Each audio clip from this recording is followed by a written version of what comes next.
বিসমিল্লাহির রহমানির রহিম। জানি না কখন হারিয়েছি মন, নিজেকে ফেলেছি হারিয়ে। মুজিব তোমার আদর্শে, রাজনীতিতে পা বাড়িয়ে। দিয়েছো দেশ, পেয়েছি স্বাধীনতা, তাই তো হৃদয়ে রেখেছি ধরে। লক্ষ কোটি বাঙালির মুখে উচ্চারিত মুজিব নামটা, বলো ভুলি কেমন করে। এই মহান সমাবেশে উপস্থিত আজকের অনুষ্ঠানের প্রধান অতিথি, যিনি সূক্ষ্ম যেন আপন নিরে, প্রাণের টানে এই আঙিনায় বারে বারে আসেন ফিরে। যার চিন্তা ভাবনা শুধু এই দল, রাজনীতি ও মেহনতি মানুষকে ঘিরে। যিনি সবসময় যুক্তিময় উক্তি দিয়ে সাধারণ মানুষের মুক্তির কথা বলে থাকেন।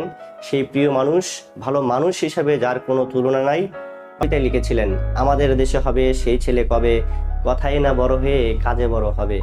মুখে হাসি বুকে বল, তেজে ভরা মন, মানুষ হতেই হবে এই যার ফোন।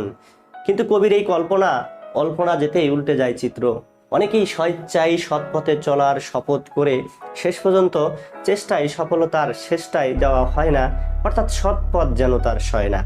ছলে বলে কলে সততা নষ্ট করে অডেল সম্পাদ গড়ে নীতির মডেল ধরে অসতী থেকে যায়। আচ্ছা, এমন যদি হয়, আমায় দেখে এই পৃথিবীর সবাই পেত ভয়। মন্দটাকে ধ্বংস করে ভালোই দিতাম জগৎ ভরে, খুশির জোয়ার বয়ে দিতাম এই দুনিয়াময়। এমন যদি হয়, এমনটা হবে কি হবে না তা নিয়ে কিন্তু কেউ ভাবে না। আবার অনেকে আছে সামনে এবং পাছে, যা বলে তা করে না, যা করে তা বলে না, যা বলে তা করে না। সুতরাং তাদের বিষয়ে কথা বলাই চলে না, কারণ আমরা তাদের দলে না। যারা ভালো কথা বলে এবং ভালোর পথে চলে, তাদের নিয়ে লড়বো, সোনার দেশ গড়ব।